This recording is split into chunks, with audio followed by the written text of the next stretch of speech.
Hello, and welcome to Prophecy Wednesdays, where we study God's Word and we look at things that are happening today in the world and look at them from a prophetic standpoint in the Bible. Many people have asked me questions, and said, Dave, where do you find these things in the Bible? And I think I'm going to concentrate more on the Bible than I am on what's happening in the world. But I'm using the worldly articles to lead us to places in the Bible to do a study. The one that I was looking at earlier is one where Britain and the United States declined to sign the AI Accords, citing that this would increase global governance. Now, I think that's a good decision. I don't think that, I think we need to make sure what we're doing before we sign something like that. AI, I think, plays a very big part in the end times. In fact, it plays a big part in global governance. And I've had people ask me, Dave, where would I find in the Bible the one world government? I've looked all over. I can't find it. Where can we find that? And I think I want to, today I'm going to show you where that is in the Bible. I'm going to show you what that end time looks like. And I'm going to show you where I think AI plays into this. So if you'll turn to Revelation 13:1, this is where we're going to start looking at this one world government. Well, let's do a little bit of a history while you're turning there. In the book of Daniel, of course, interprets Nebuchadnezzar's dream. Remember, he had this dream and he wanted to know the interpretation of the dream, and he called the wise men together and he says, tell me the interpretation. I said, "O king, tell us the dream and we'll give you the interpretation." And he said, no. You tell me the dream, and then I know your interpretation will be correct. And I think that's a pretty smart thing, because anybody can tell you anything about anything. How can you prove if that's right or not? And so with his thought pattern was, if this person knows my dream, then they should know exactly what it means, or what they say it means is what it means. And of course, none of the wise men can do it, and he's ordered them to be killed. And Daniel is one of the wise men, and he says, what's going on? What is the uproar? And they explained to him what's going on, and he told the king to give him time. He would tell him the dream and the interpretation thereof. And that's when God gives him the message and tells him what the dream was and what the interpretation is. And he goes to the king and he says, "King, your dream was this big statue. It had a head of gold, it had arms and chest of silver, and it had bronze for its abdomen and hips, and then down through its legs were iron, and then on the feet was iron and clay mixture. Then we saw a stone, as if it had not been carved by hands, come out and smack the feet of the great statue, and the statue falls over into pieces." And that's, of course, a picture of the end times. It shows us all the kingdoms that are leading up to the very end. And of course, the stone that was not cut out by hands or hewn by hands, of course, would be Jesus and his return. So we look at the head was Babylon. The head of gold was Babylon. Next is the arms and chest of silver. And remember, the Persians and the Medes came in. The Persians were the weaker, but they conquered Babylon first, and the Medes came in and they were stronger. And then after that, for the bronze, was the Greeks. And after the Greeks came the legs of iron, which were Rome. And now we are looking at the mixture of clay and iron for the feet for our very last kingdom, which is going to happen in the 70th week of Daniel. Now remember, everything in the Old Testament and some of the New Testament is tied strictly to the 70 weeks of Daniel. And that would be a very good study that I may do, is explain those out to everybody, how that works. But in Daniel 9:26 was the end of the 69th week when Jesus was crucified. Because his people didn't receive him, the church age started. And this is what Paul's talking about. The church age is a mystery. No one knew this was going to happen, not even Daniel. He didn't know that there was going to be a church.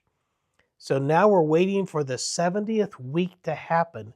And that week is a very tumultuous time. That is actually the tribulation. As you read into Daniel 9:27 and into Daniel 7 and Daniel 12. There's all sorts of things that talk about this. Now, Revelation breaks down the tribulation better and tells you each part of the tribulation.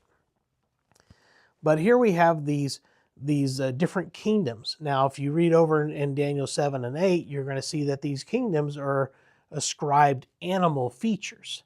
One's a cheetah because it comes in so fast, and one is a bear that's got one side up higher than the other, and then the first one is a lion with wings, and it describes all this stuff, and then it goes and tells you what each nation is. And it's a fascinating study. And I think that when you come over to Revelation 13, it's going to show you how all these features come together in the end to make the clay and iron feet kingdom that is known as the beast or the one world government. So we turn to Matthew 13, verse 1, and it says, I stood upon the sand of the sea, and I saw a beast rise up out of the sea. Let's stop there for just a second. The sea normally, typically represents Gentile nations. So you see, when you see the word sea, think Gentiles. When you see the word land, think Israel. When you see the word earth, think Gentiles again. That's the entire earth. So bear this in mind, that this is a beast coming up out of the sea or out of the Gentile nations, having 7 heads and 10 horns, and upon these horns 10 crowns, and upon these heads the name of blasphemy. And the beast which I saw was like unto a leopard, his feet were that of a bear, and his mouth was of a lion. And the dragon gave him power and his seat and great authority. The dragon would be Satan. So here is Satan propping up this one world government that's coming out of the Gentile nation, and it has 7 heads, 10 horns, and upon those horns crowns. And then it talks about them being like into a leopard, which we talked about earlier, and a bear and a lion. So this is a conglomerate of all these nations come back together, clay and iron, to rule the entire world. And the dragon gave his power, and I saw one of his heads, as it were, wounded to death, and his deadly wound was healed. And all the world wondered after the beast. And they worshipped the dragon, which gave power unto the beast. And they worshipped the beast, saying, Who is like unto the beast? Who is able to make war with him? So if you read back in Daniel 7, you'll see where we talk about this beast again. And you'll see the 10 horns. You will see the 3 of the horns will fall, which I think is that is the time where the head wound is, and then the Antichrist, the little horn, is going to come in and shore that up. And I think when that happens, the next verse switches to the beast, or who we would call the Antichrist. So this is the second beast. The first beast is the system, all those nations coming together. This is the next beast, or the Antichrist, and it says, And there was given unto him, the beast, a mouth speaking great things and blasphemies, and power was given unto him to continue 42 months. And he opened his mouth in blasphemy against God, and blasphemed his name, and his tabernacle, and them that dwelt in heaven. And it was given unto him to make war with the saints, and to overcome them. And power was given to him over all kindreds, tongues, and nations. So here we have the beast leading the beast, or we'll say the Antichrist leading the beast. And so from verse 5 on, whenever it mentions this beast out of the sea, it's one in the same, the Antichrist leading the one world government. So here we have the one world government with its leader, the Antichrist. And I notice it says, And it was given unto him to make war with the saints and to overcome them.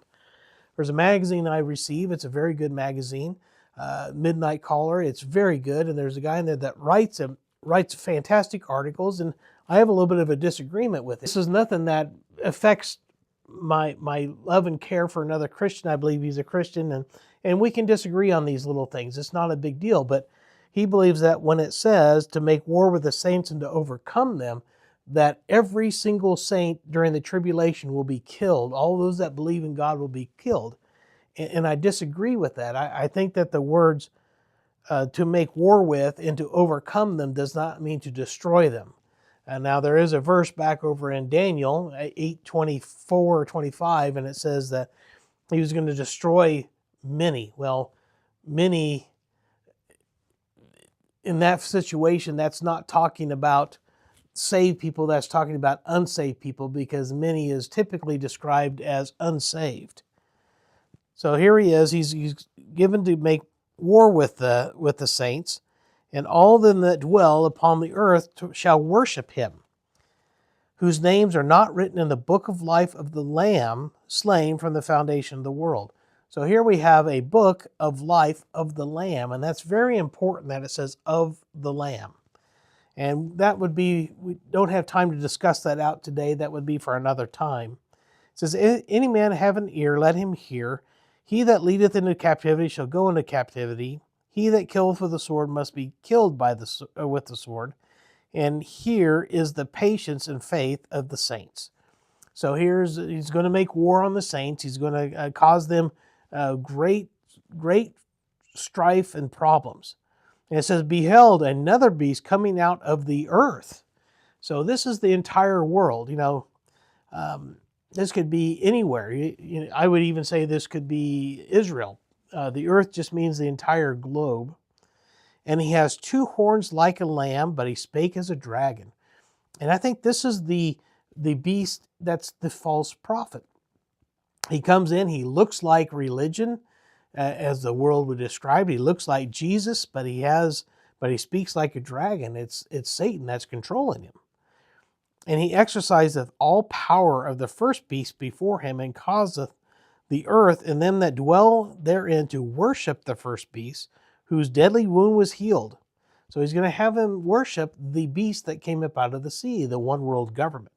And he doeth great wonders, so that he maketh fire to come down from heaven and on the earth in the sight of men, and deceiveth them that dwell on the earth by the means of those miracles which he had power to do in the sight of the beast.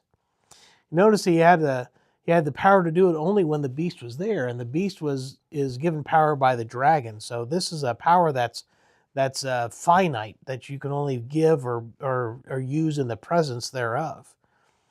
And then it says in 14, saying to them that dwell on the earth, this is in the middle of the verse, that they should make an image to the beast, which had the wound by a sword and did live.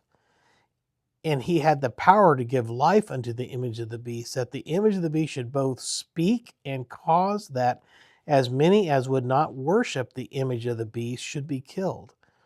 And he causeth all, both great and small, rich and poor, free and bond, to receive a mark on their right hand or in their foreheads, and that no man may buy or sell, save he have the mark or the name of the beast or the number of his name. So I think this is where we play into AI. So it says that he's going to set up an image of the beast. This would be the image of the one world government. This would be like an artificial head that can control things and do things for him. I think that Satan, the beast, are trying to imitate God. And so using this AI system that can talk and hunt people down, I think that this is what he's using to have omnipresence and omniscience. So, Satan is always trying to mimic God, and Satan does not have the power to be everywhere at once, and people would say, well, I think Satan's tempting me. Well, it could be, but Satan can only be in one place at a time. So if he's with you, he can't be with anybody else. He's a single entity. He's not like God, that he's omnipresent. But AI gives him the feeling and the look of omnipresence and omniscient, that he can know everything that's going on over the entire world. And that this system, this image of this system, can tell him who's not worshiping, who is who, and be able to look and say, well, this person hasn't taken a mark, you can't buy anything, and then the people that will come down and hunt those people down and try to kill them.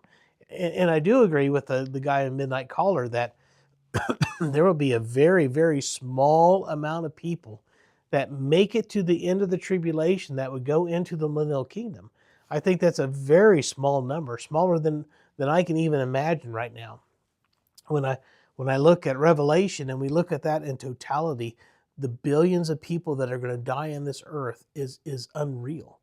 In the first half of the tribulation, it says that a quarter were killed here and 2/3 were killed here. It's going to be a bloodbath. It's going to be a horrific time, and there's going to be lots and lots of death. But I think AI plays into this. I think the AI is this image. And I don't know if this image is going to be set up into like a robot, or if it's going to be just a, I think of Hal on Space Odyssey 2001, A Space Odyssey, or in Logan's Run, they have the crystal in their hand, and the AI tells them it's time for them to die, and I think that's something of what we're looking at here. I think that this is what this image is a way for the Antichrist to be omnipresent. Please feel free to leave comments in the comment section and let me know what you think. Thank you so much for being here on Prophetic Wednesdays, and then we will see you next week.